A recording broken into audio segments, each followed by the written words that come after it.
Boa noite a todas e todos.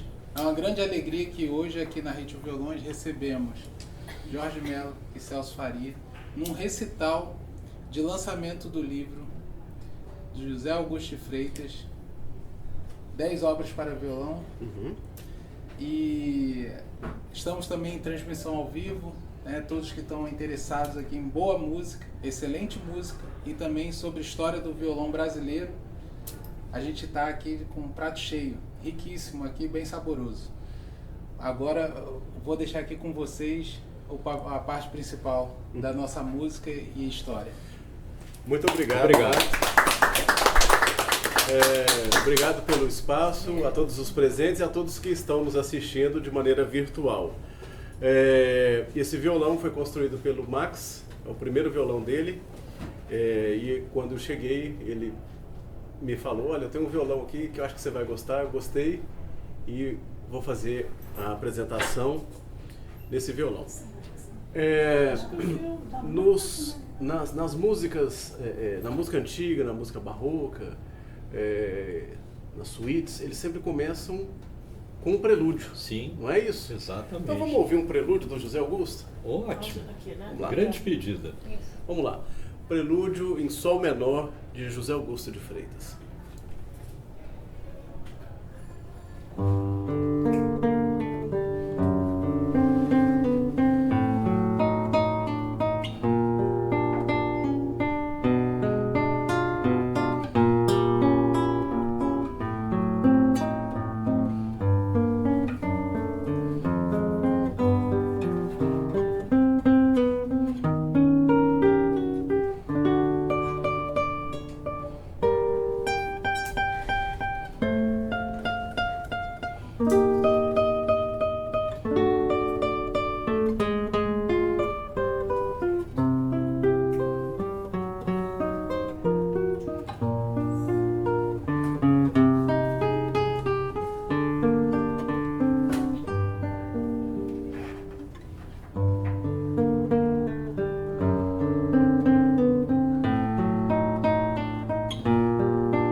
bela forma de começar, não é, Jorge?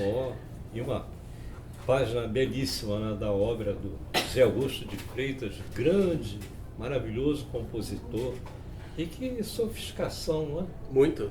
É uma obra escrita no estilo barroco, né? Sim. O que mostra uma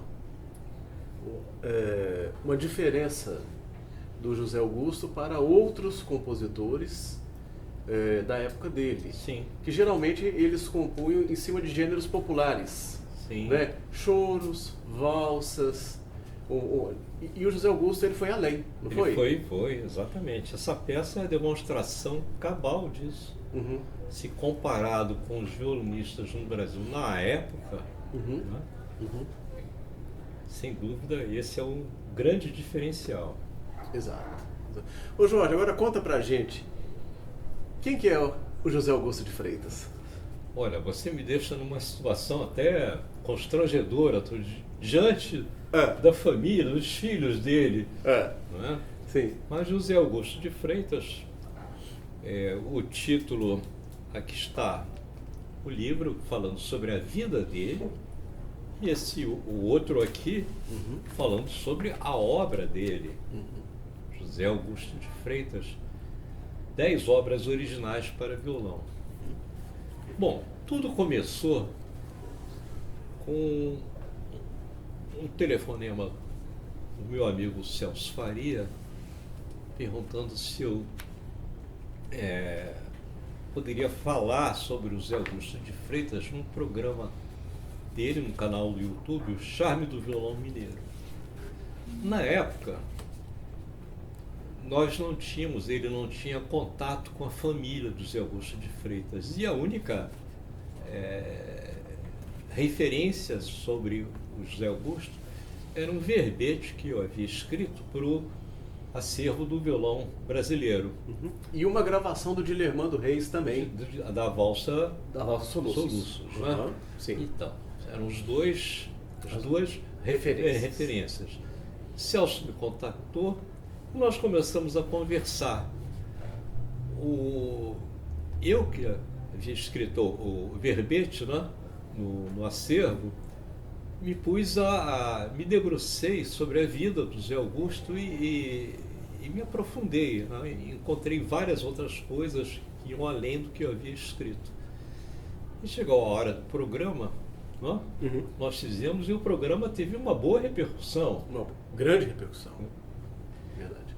E aí eu falei, Celso, olha, temos material suficiente para uma nova entrevista, lembra, né? Sim. E mais um pouco acabou não acontecendo. A gente projetou, porque a gente estava no período da pandemia. Então a gente não sabia como que as coisas iam caminhar, né? Então eu comecei fazendo uma série de entrevistas e houve a ideia de fazer sobre a música, a memória do José Augusto. E a intenção era fazer José Augusto de Freitas 2. Exatamente. A missão. E acabou que não aconteceu essa entrevista, essa segunda, e a gente foi recolhendo material. Sim, e eu falei com o Celso, olha, o que nós temos já é suficiente para uma biografia sobre o José Augusto de Freitas. E nesse meio tempo, o que aconteceu? Em plena pandemia, eu peguei o Covid, fiquei internado entre a vida e a morte, né, por um tempo, e felizmente, né, graças a Deus, e a equipe que me socorreu, né, em particular a doutora Ana Amaral, a quem eu sou muito grato, e eis-me aqui falando com vocês sobre o nosso ilustre José Augusto de Freitas. Começamos então a trabalhar sobre o livro. E não foi uma tarefa fácil, porque o José Augusto de Freitas, nós encontramos muitos mistérios a respeito, não é, dele. Como, por exemplo, data de nascimento. Essa foi uma grande questão, né? Essa foi uma grande questão. Nós encontramos 3 datas de nascimento. O 20 de fevereiro de 1907, na certidão de casamento. O 20 de fevereiro de 1909, família que não vai me deixar mentir, que era a data em que se comemorava o aniversário dele. E numa certidão de nascimento, íntegro teor, lá que nós resgatamos em Rio Pomba, cidade natal de José Augusto, estava lá 8 de junho de 1912. Como se não bastasse, 3 datas de nascimento, nós tivemos 2 de óbito. É sério. 24 de agosto, corrijam-se, de 1960, uma, e a mesmo dia e mês, 1990, que é a correta. Nós conversando com a pessoa que divulgou essa primeira data, de 1960, nós constatamos que se tratou de um erro, não é? Sim. E, ao invés do 9, entrou o 6 e ficou 1960. Como Zé Augusto estava afastado das atividades artísticas plenas, isso não causou muita estranheza.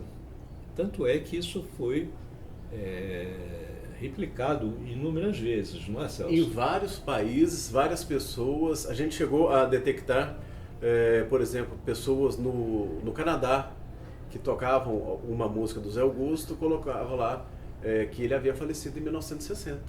Né? Nos Estados Unidos, pessoas diferentes assim. Por quê? Porque essa data de 1960 correu.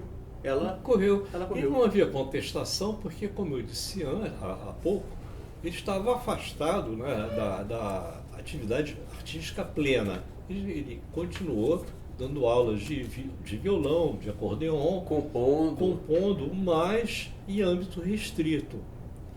Então isso não causou estranheza. Nós tivemos outras questões assim intrigantes, não é?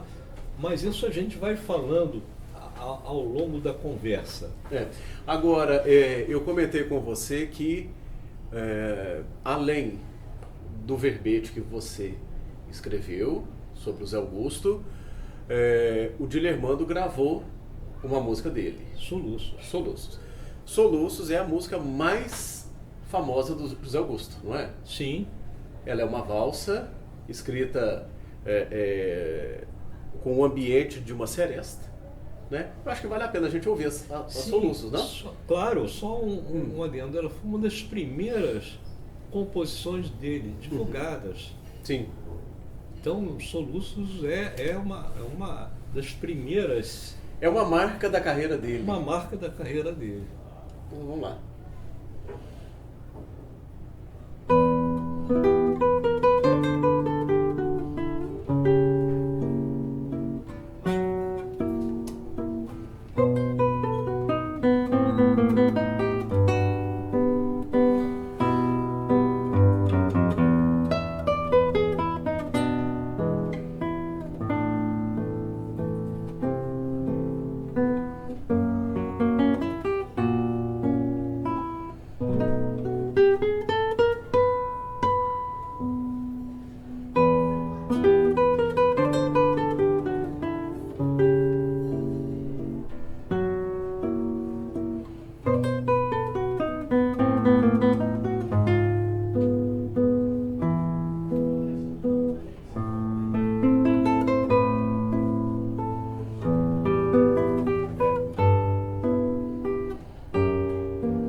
valsa linda, uma suavidade, não é? Isso levando em conta a idade com que ele compôs essa música, não é?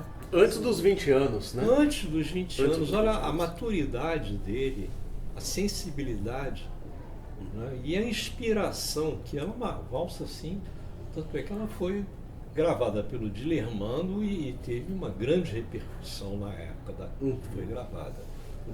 Então isso mostra, mais uma vez, a qualidade enorme do Freitas como compositor. Estamos falando dele Sim, como compositor. sem dúvida. Não é? Sem dúvida. O Jorge, o José Augusto ele foi aluno de uma pessoa fundamental na história do violão no Brasil, que foi o Quincas Laranjeiras, não é Sim. isso? Então, tudo começou quando ele veio de Rio Pomba, ele foi para Nilópolis. Uhum. E depois ele foi para aquela região ali, não é? De Piedade, arredores. Então ele foi trabalhar na Estrada de Ferro Central do Brasil, num restaurante, ainda bem novinho. E numa dessas saídas dele, ele passou pela Rua Uruguaiana 137, onde funcionava uma loja icônica, Ao Cavaquinho de Ouro. Na época, a pessoa que atendia era o Miguel Jorge Souto. Olha só, Cavaquinho de Ouro. Quando ele estava passando pela porta, ele ouviu um som que o encantou, o som de um violão que mudou a cabeça dele, que já tocava de ouvido, né? Na época as pessoas diziam, ele era o orelhudo, tocava de ouvido. E ficou fascinado e entrou. Quando ele entrou, ele viu ao violão Levino Albano da Conceição. Entre os presentes eram os habituês da loja. Estavam o Quincas Laranjeiras, o Rogério Guimarães e outros, mas principalmente esses. O João Pernambuco estava? O João Pernambuco estava, bem lembrado. Importante. Bem lembrado. E ele ficou tão impressionado que ele voltou, depois na loja, conversando com o Miguel Jorge, e eles, ali, a partir daí, se tornaram grandes amigos. E notando o interesse dele, o Miguel deu vendeu o método Carcasse. E o Zé Augusto fez uma verdadeira imersão no mundo do violão. Rapidamente, ele começou a se desenvolver a tal ponto que o Miguel Jorge o apresentou ao Quincas Laranjeiras e indicou para ser seu aluno. Para vocês terem uma ideia, já em 1927, no final, ele participou de uma apresentação com o Quincas, com o João Pernambuco, e ao final ele tocou uma peça. Não é? E foi ali praticamente a estreia dele naquele Cassino Atlântico. Sim. 2 semanas antes, ali tinham se apresentado o Bororó, aquele tio do Vinícius de Moraes, não é? E o Vinícius era jovenzinho, aparece ele numa foto. Sim. Né, junto com eles, né, com os outros. É o Henrique Melo de Moraes, o tio, Sim. o Bororó, né, e o Vinícius, pequenininho, né, uns 12 anos, e um outro lá. E 2 semanas depois, esses, né, o Rogério, o Quincas, o João Pernambuco e o Zé Augusto, né, fechando a noite com um solo de violão. A partir daí, ele já era ali aluno do Quincas Laranjeiras. Né? Então veja só, pouco tempo que se transcorreu entre aquela apresentação, né, ao Cavaquinho de Ouro e nesse evento no Cassino Atlântico. Sim. Então, para se ter uma ideia da rapidez com que ele evoluiu no violão, uma coisa assim, vertiginosa. Uhum. E um ponto que é fundamental, uma pessoa que é fundamental na vida dele foi o Agostinho Barrios, Sim, né, que foi outro professor. foi. Mas antes disso, você me lembrou Aham. do João Pernambuco lá, não é? Sim. Na loja. Ah, E logo depois dessa apresentação, já em 1928, o José Augusto gravou junto com o João Pernambuco, e Rogério Guimarães também, e Glauco Viana, não é? E vários discos de 78 rotações. Ele participou de vários discos, tocando ou em trio, ou em duo, ou até em quarteto, raramente, né? sim. Então, 1928 foi uma época também que ele, continuando com Quincas, ele participou junto ao João Pernambuco dessas gravações. Entendi. E aí, sim, em 29 entra o Barrios, Sim. que foi na segunda visita de Barrios ao Brasil, não é? Que foi no finalzinho, quando ele chega no Rio de Janeiro, no final de 29. Final de 29. Então ele conhece, e o Frei José Augusto conhece o Agostinho Barrios e ficam amicíssimos, né? A ponto dele, Agostinho Barrios, se hospedar na casa do José Augusto. Tem até uma foto, não é? Uma foto No livro, icônica. uma foto icônica, É. e que aparece. Depois seria interessante Um livro- close. O livro está aqui, Aham. mas seria interessante Mostrar a foto? mostrar a foto. Aqui, ó. Põe a página. 300. 232, se eu não me engano. Quase no finalzinho. Ah, sim.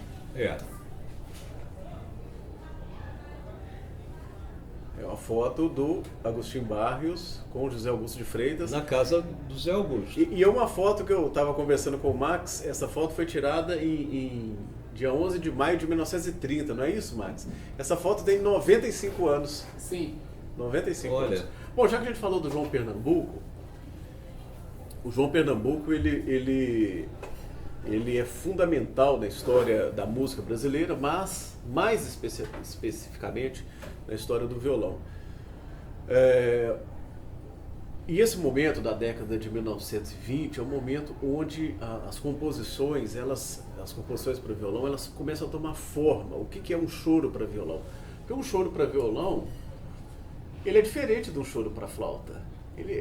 O choro para flauta pode ter notas longas. Sim.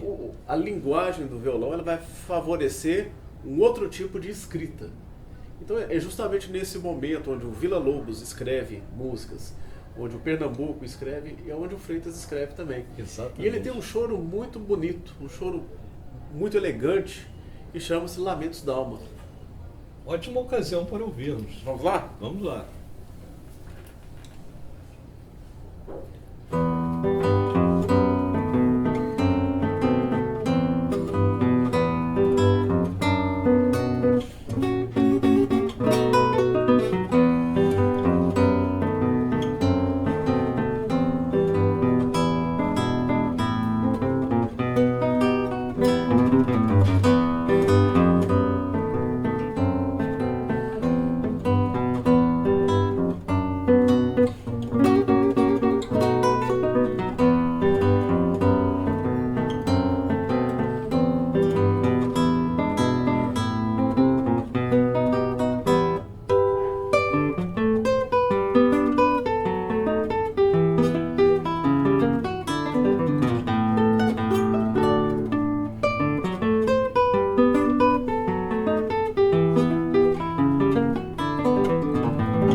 A gente nota nesse choro que ele explora o violão de uma maneira engenhosa.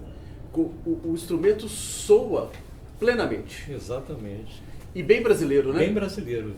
Aí nós podemos perceber que ele aproveitou ao máximo essa vivência dele com João Pernambuco, certamente com Quincas também, Sim.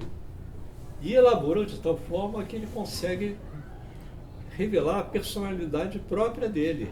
Sim. Então é muito interessante. Isso é mais, e mostra também a versatilidade do José Augusto como compositor, né? Já falamos de uma valsa, de um prelúdio, e agora de um choro. Sim, exatamente.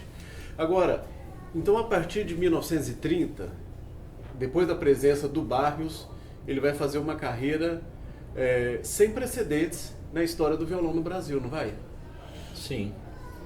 Ele é de fato assim, um concertista de violão. Então ele, em 1929, ele realizou o primeiro concerto dele, não é? No Instituto Nacional de Música. Depois ele vai lá naquele clube da Tijuca, né? No Tijuca Tênis Clube. Uhum. E depois no Teatro Fênix. Teatro Fênix. Uhum. O Teatro Fênix teve uma repercussão, inclusive internacional. Naquela revista Música, estava em Barcelona, saiu uma matéria a respeito desse concerto do José Augusto de Freitas. Aí nós estamos falando não apenas do compositor José Augusto de Freitas, como também do violonista, do executante José Augusto de Freitas. Primoroso no violão, um concertista, tanto é que quando ele iniciou as suas apresentações radiofônicas, ele dizia que era violonista clássico, concertista de violão. Ele já se colocava como concertista de violão. E tanto, não sei, eu acho que ele foi de fato assim, o primeiro concertista brasileiro. Né? Então a qualidade, o apuro técnico dele e as gravações. As gravações também que atestam a qualidade, que atestam o nível de execução, né, que ele conseguiu. Né? São oito áudios, né? São oito músicas que ele gravou entre 1930 e 1931, se não me engano. Sim. Ele gravou Soluços, ele gravou o Lamentos d'Alma, ele grava também Foxtrot. Sim. Quer dizer, ele grava só composições dele, mas composições que eram consagradas. Consagradas, e com aquela variedade, né? Mostrando a versatilidade dele. E também é interessante mencionar que as próprias gravações eram muito bem feitas tecnicamente.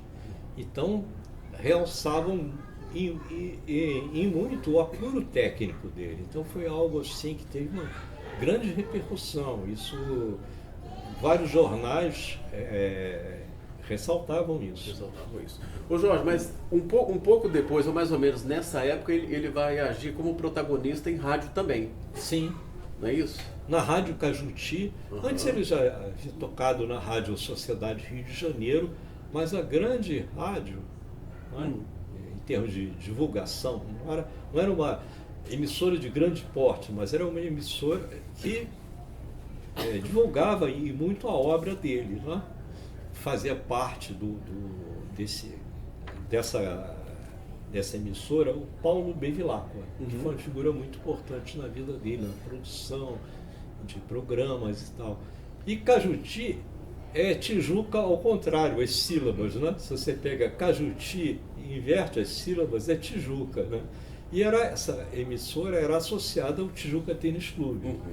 E ele obteve uma grande projeção também através dessa emissora.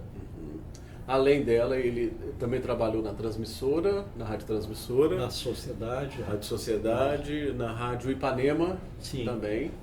Isso Depois, né? E teve mais algum? Veracruz.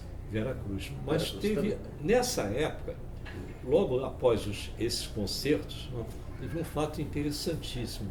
Foi um duo inusitado, José Augusto. Assim, ele estava no auge, todo mundo pensava, ele agora a carreira dele como concertista de violão vai deslanchar.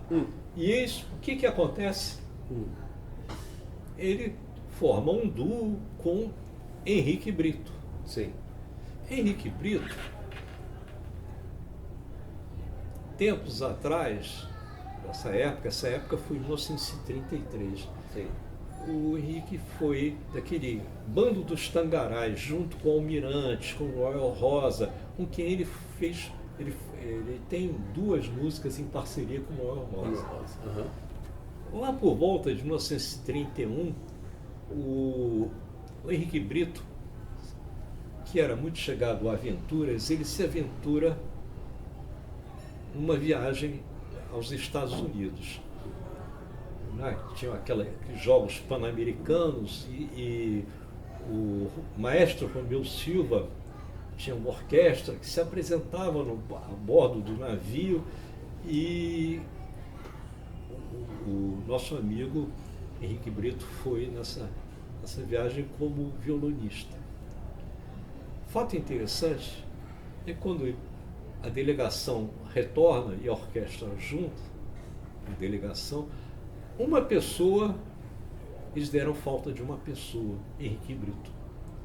Henrique Brito, na hora, veja como são as coisas, ele inventou uma desculpa: olha, eu esqueci o meu violão lá num bar, e saiu para pegar o violão e nunca mais voltou. Então ele ficou nos Estados Unidos, ele já tinha em mente o chamado radioviolão, que é um precursor do violão elétrico. Quem começou com essa ideia foi o Fabrício Dutra, que vinha a ser tio do Dick Farney. Dick Farney, aquele cantor, pianista, né, cujo nome, né, é bem diferente de Dick Farney, é Farnésio Dutra. Né? O pai dele é um pianista e intelectual, escritor, não é? E o outro, o Sil Farney, era Celênio Dutra. Então, felizmente, eles mudaram, não? Usaram nomes artísticos mais interessantes. E ele viajou para os Estados Unidos já com essa intenção de ficar lá e desenvolver esse projeto, né, do Fabrício Bruno. E lá ele teve contato com um violonista que também era apaixonado por essa ideia e desenvolveram o tal do radioviolão. E ele, quando volta ao Brasil, ele não teve cuidado de patentear, porque a invenção foi dele, né? Ele ficou satisfeito com o resultado, ganhou um violão, né? Um violão elétrico, um protótipo de violão elétrico, e voltou. Quando ele volta para o Brasil, ele vai atuar na mesma emissora que o Zé Augusto. Eles se tornam amigos e surge então a ideia de uma excursão, apresentando o chamado radioviolão. Eles chegaram e até Rio Pomba. Tinha inclusive parentes do Henrique Brito morando lá em Rio Pomba. E do Freitas também. Claro, Freitas era... Então, isso era uma excursão pela região. Pela região. Rio Pomba, Visconde do Rio Branco. Isso. Juiz de Fora, Tocantins. Eles foram nesses lugares todos. Sim. Bom, a personalidade do Henrique Brito era muito assim, particular, muito peculiar. Eles acabaram se desentendendo, o duo foi desfeito e voltaram, né? E aí, logo em seguida, o Zé Augusto realiza um concerto, né? E no estúdio Nicolas, que ficava ali na Cinelândia, e aparentemente ele ia retomar a carreira dele como concertista. Só que nesse concerto tem uma peculiaridade. Além das obras de Barros, de Bach, do próprio Tárrega, ele inclui obras do Otton Salheiro e também do Henrique Brito. Sim. No programa. E aí, mais uma vez, ele opta por outros rumos, né?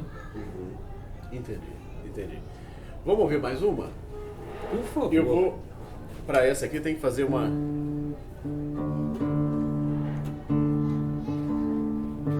troca de afinação.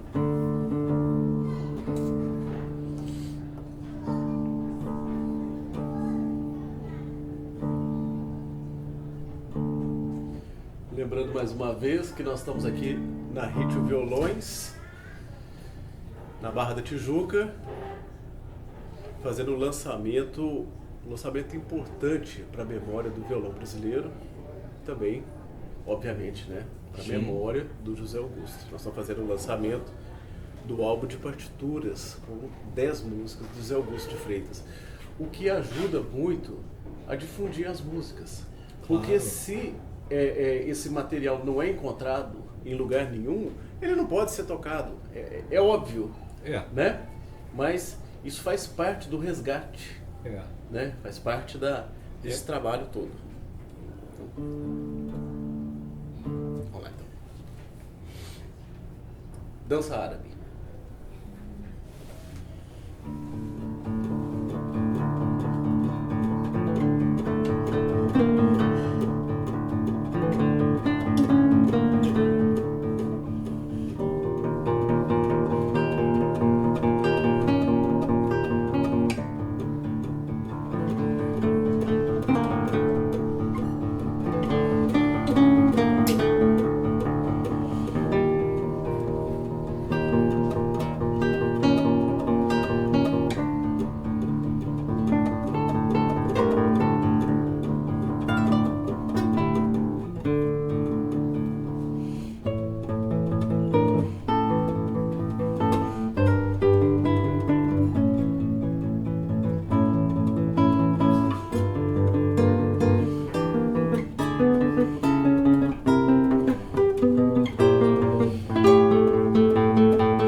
Aqui a gente vê uma música diferente. Totalmente. Completamente diferente.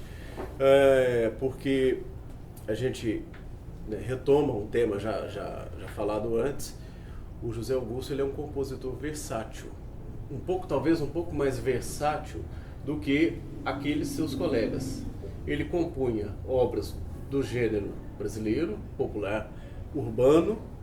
Ele compõe gavotas, mazurcas, prelúdios barrocos, e uma peça dessa que não tem nada a ver. Nada a ver, que é podemos falar assim, que é uma peça com uma característica própria. Ela faz uma homenagem aos orientais. Aos orientais. Isso é muito bacana. Olha, a gente tem muita coisa ainda para falar sobre a trajetória do José Augusto. Eu acho que vale a pena comentar dele como professor. Sim. Porque ele foi professor durante muitos anos, durante décadas. E a gente pode citar um aluno dele que também teve uma atuação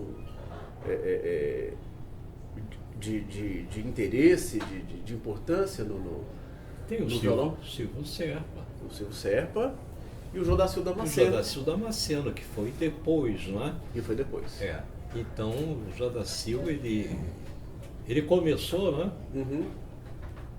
no acordeon. No acordeon. Quando descobriu que o Zé Augusto era professor também de violão, que era no fundo o que ele gostaria De estudar? de estudar, Uhum. ele ficou deslumbrado com... Porque é bom que se diga que, embora afastado das apresentações, o Zé Augusto jamais se descuidou da técnica do violão. Então ele era capaz de executar aquelas peças que ele tocava em público antigamente. Isso deixou o Jodacil maravilhado. Uhum. E em 1950, o Jodacil, acompanhando a sua namorada, foi fazer aula de acordeon. Ela, né? Ela foi fazer aula de acordeon, ele foi acompanhar a namorada, fez aula de acordeon também. Aí um dia viu o Zé Augusto tocando violão, e aí ele falou, não, é isso aí que eu quero. Eu quero é violão, não é acordeon, né? E o Jodacil depois virou um grande professor, um professor universitário, né? Formou muita gente. Muito importante, muito importante, no cenário né? do violão brasileiro. Agora, o início do violão, o gosto pelo violão, ele deve ao Zé Augusto, né? Ao Zé Augusto. O Jorge, e adiantando um pouquinho a história, o José Augusto não chegou a gravar LPs, né? Não. LPs? Ele quase gravou. Né? Quase gravou. Uhum. Quase gravou, mas não chegou infelizmente, né? Porque seria algo incrível. Até um aluno dele, que vale a pena ser citado, né? O Benedito, né? Uhum. Rodrigues, ele foi um aluno assim, dedicado e chegou a escrever uma biografia sobre o Zé Augusto que infelizmente não foi publicada e nos deu muito material para nós avançarmos nas nossas pesquisas e chegarmos à publicação desse livro. Uhum. Nós devemos muito ao Benedito, porque através dos escritos dele, da biografia não publicada, nós podemos elucidar algumas questões, né, que nos deixavam assim na dúvida, né? Uhum. Então isso é importante, esse registro. O Benedito ele teve essa importância, né? Sim. Parece que está tudo combinado aqui, mas na verdade não está não. Nós estamos aqui mais ou menos no improviso. Exato. Agora, então, já que é para apertar o meu amigo aqui, eu vou apertar de jeito. Ô Jorge, você é um grande pesquisador de violão brasileiro, você conhece muito sobre a história do violão, sobre os personagens. Está o Max aqui, que não deixa mentir, que já participou de programas na Rádio MEC, que você supervisionou. O Jorge escreveu a biografia do Garoto, que foi uma biografia, um divisor de águas na obra do Garoto. Foi em 2012? Foi 2012. 2012. Ô Jorge, então assim, como não tem nada combinado, eu queria te apertar aqui. Diga lá. Qual que é a importância do Zé Augusto para o violão brasileiro? A importância é a seguinte: nós tivemos até a década de 1920 aqueles grandes nomes, né, do violão. Nós tivemos o Quincas Laranjeiras, nós tivemos antes, né, Alfredo José Souza Mendes, né, Constantino Silvério, Melchior Cortez, e aí foi, né, o Zé Cavaquinho, né, que também é o nome... Rebelo? Que é o José Rebelo, né? O Zé Cavaquinho, porque o instrumento inicial dele era o cavaquinho, depois o violão. Tivemos o Levino Albano da Conceição, o Gustavo Ribeiro, né? O Quincas, né? O João Pernambuco, o outro canhoto, né? O Américo Jacomino. Sim. E isso até 1920. E depois, em 40, nós tivemos vários nomes consagrados, como, por exemplo... Uma outra safra? Uma outra safra, como o Garoto, como... Laurindo? O Laurindo de Almeida, o Bola 7, Zé Menezes, o próprio Dilermando, que apareceu, que era contemporâneo do Garoto, né? Garoto em 1915 e Dilermando em 1916, junto com o Laurindo. Sim. apesar dele ter iniciado antes, mas ele realmente apareceu mais na década de 40, a partir daí. Sim. Então, a importância do Zé Augusto é que ele preenche uma lacuna que existia na década de 1930. Ele foi o grande nome dessa década. Daí o nome de Zé Augusto de Freitas, elo perdido do violão brasileiro. Esse elo perdido exatamente Essa presença dele na década de 30. 30, que vem a suprir essa lacuna que existia entre a década de 1920 e a de 1940 para frente. Então, a importância dele é enorme, que ele vem preencher esse vazio. E é muito interessante, não é? Porque o Zé Augusto não era entendido dessa forma. Ele não era entendido. Ele começou muito cedo, e muito cedo saiu de cena artística, assim, para grande público, né? Então isso contribuiu para esse, entre aspas, esquecimento. Não, está explicado. Você saiu muito bem. Parabéns, professor. Ele me coloca nessas situações, mas tudo bem. Tá joia. Olha, nós já vamos partindo para o final. Para o final. Eu acho que fica a dica. Não que o Brasil não tenha memória. Tem. Pouca. Acho que nós temos pouca memória. Né? A gente precisa conhecer a história. No caso, né, que eu sou um violonista, o Jorge é um pesquisador da área de violão. Né? A Ritio é uma loja especializada em música, muito especializada em violão, mas não só em violão. Eu acho que fica a dica que a gente tem que conhecer a história do violão, a história dos violonistas, dos compositores, para a gente também se situar, né? Exatamente. Porque a história ela é construída continuamente, né? Então os violonistas de hoje eles são fruto dos de ontem. Exatamente. Né? Então fica mais uma vez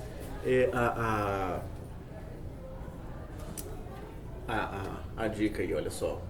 Que maravilha, feita pela editora Legato, do Ivan Pascoito, São Paulo. 10 obras originais para violão de José Augusto de Freitas. Agora que essas peças estão dispostas, né, estão editadas de uma maneira atual, né, elas podem ser tocadas. Estão disponíveis, Estão disponíveis para os violonistas incorporarem em seus repertórios Sim.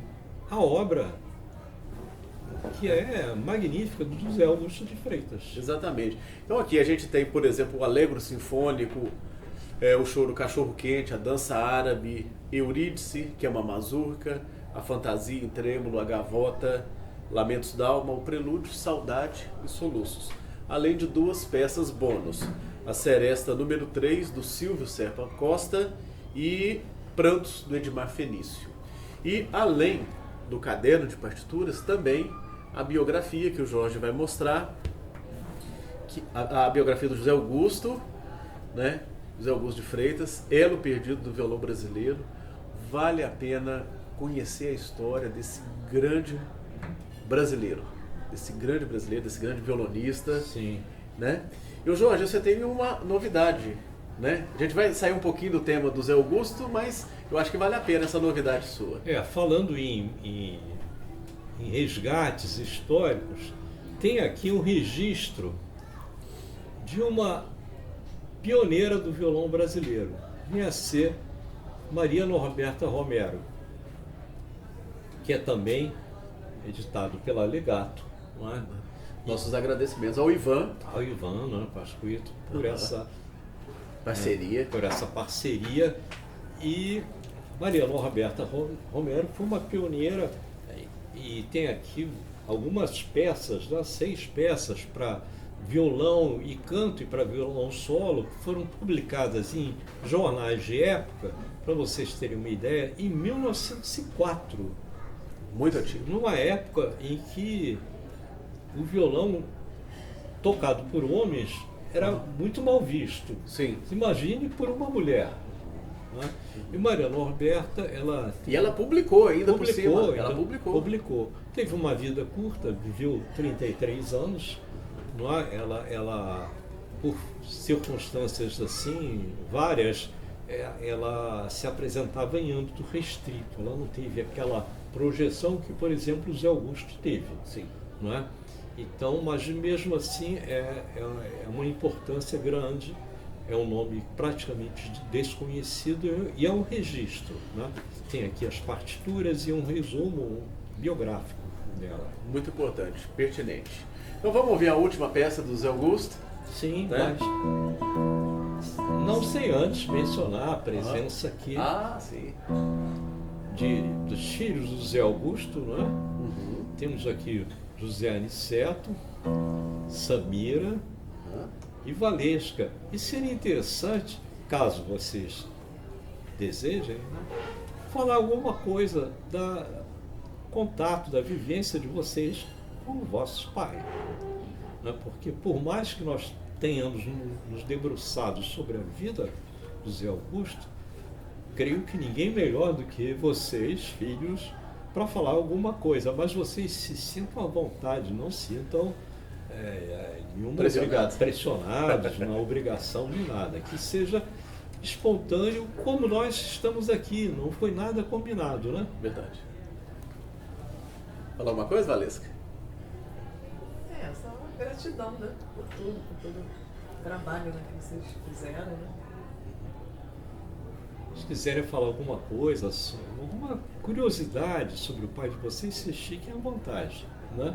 O Celso vai tocar agora o Alegro Sinfônico e aí nós podemos abrir para questões assim, que, caso vocês desejem. Né? Então vamos lá.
algo extremamente importante a respeito dessa peça foi composta em 1937. É. 1937 foi a época da primeira visita de André Segovia ao Brasil. Zé Augusto, já sabendo disso, ele compõe essa peça e a oferece a André Segovia. E o mais interessante é que ele a entrega em mãos. Ele foi recebido pelo André Segovia e tanto No Hotel Glória. no Hotel Glória, Uhum. tanto quanto nós sabemos, foi a primeira obra de um compositor brasileiro entregue em mãos ao magnífico Pois é, violonista André Segovia. isso é muito interessante porque isso está documentado em jornais. O José Augusto foi até o Hotel Glória encontrar com Segovia e foi um jornalista também. Né? Sim. Nós não vamos recordar agora de qual jornal, Não, né? não. Mas a gente tem esse jornal. E o jornalista pergunta: maestro, o senhor toca alguma música de algum brasileiro? Ele falou: não, eu não tenho nenhuma música. E foi a primeira. E foi a primeira música que foi entregue em mãos, dedicada ao André Segovia. Infelizmente, o Segovia perdeu essa partitura, a gente não sabe, essa partitura foi extraviada. Eu entrei em contato com o Museu André Segovia na Espanha e não foi localizada a partitura no acervo do Segovia. A gente conseguiu com ex-alunos, Sim. né? A partitura do Allegro Sinfônico com ex-alunos do José Augusto. Infelizmente, o Segovia perdeu a partitura e não tocou. Não tocou. Né? Porque ele, bom, é compreensível, até porque ele recebia uma série de músicas em homenagem a ele estava no meio de uma turnê, então Exato. alguma coisa ali aconteceu que foi extraviada e ele não tocou. Uma pena. Uma pena. Mas aí fica mais um tempero, né? Mais uma história muito, muito saborosa da vida do José Augusto. Sim. E a gente não pode contar tudo, não, sabe por quê? Senão as pessoas não compram. Exatamente, não pode tocar todas as músicas, senão o pessoal não vai adquirir as 10 obras do José Augusto. Gente, olha, uma preciosidade. E, então, mais uma vez, a gente agradece, né, ao Max e a Sim, toda a equipe ao grande Max. da Ritio Violões por nos emprestar a casa e por fazer essa transmissão e por todo o suporte, né, para dar todo o suporte para que isso aconteça. E uma loja fantástica, eu não a conhecia. Quem não conhece, vale a Tô pena. maravilhado. Tem vários violões, tem Um mar partituras, de acessórios. violões, assim, isso aqui, navegar nesse mar, nessas águas aqui é uma delícia, né? Exatamente. Livros, partituras, enfim, cordas, enfim, todo o aparato, né? Tudo que vocês puderem imaginar. E aulas de violão também, não é, Max? É curioso que também o formato do espaço é inspirado nas casas antigas de música que tinha aqui no Rio, que, né, como na sua pesquisa você transcreve bem, né, descreve bem como é que funcionava. Então, Sim. por exemplo, ao Cavaquinho de Ouro tinha um Quicas Laranjeira que dava aula, né? Então aqui também a gente tem aulas aqui em cima. Nesse formato, né? Exatamente. Você vê naquelas gente lojas. Então fazer esse prata. lançamento aqui é meio que voltar às origens do Freitas, porque ele Exato. dava aula no Bandolim de Ouro. Também. Olha aí. Né? Isso, e a gente agradece também a Samira, o Zé Niceto e Valesca pela presença. É uma honra tê-los aqui. Obrigado. Tem uma obra para finalizar? Foi essa. Foi Foi essa.